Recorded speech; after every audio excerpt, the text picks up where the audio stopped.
course, is where we are in science. I wanted to actually explain in really simple. I have a nice little crude hand-drawn diagram over here and actually talk about lasers. And I grew up, and so did you, and they still stick that garbage in kids' textbooks. Hey, kids, I'm going to tell you what a laser really is. They show a textbook showing photons or a light as like little snakes moving side to side, except they're stacked on top of each other, whereas the snakes are moving in various different directions. In the case of a light bulb, they've got the snakes, the waves of light. Of course, there's no such thing as a wave, because a wave is not what something is, rather what something does, which I've explained countless thousands of times, moving side to side. And of course, when all these snakes are packed on top of each other or together, and their wiggles are aligned, then that's laser light. That's actually what they tell kids in school, and that's actually what everybody in college actually thinks too.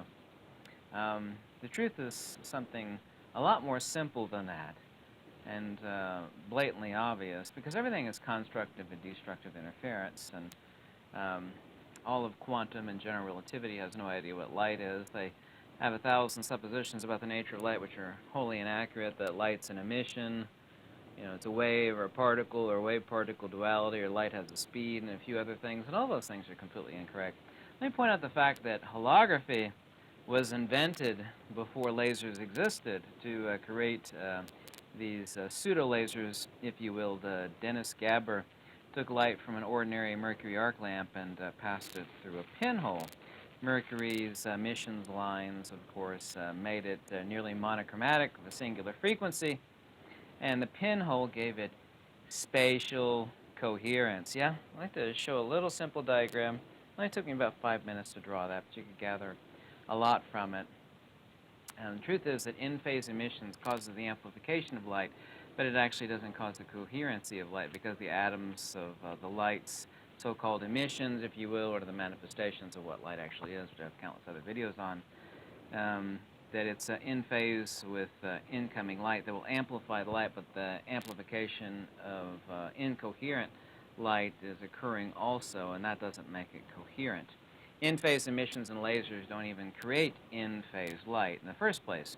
In-phase emissions are important, of course, but they only cause light amplification. In-phase is, of course, constructive interference. So in-phase coherency of laser light is for amplification of the laser, not the nature of the laser itself, which is point source light, or you can call them spherical light. There's another name for spherical light too. Most people don't know what spherical light is. I have a really simple diagram here. I have an incoherent light source over here. I've drawn a light bulb, which actually has, of course, several different frequencies. We could talk about standard white light from the sun. And over here, we actually have a pinhole aperture. Now this, of course, is spatial coherency. And this is also to amplification. And this is, of course,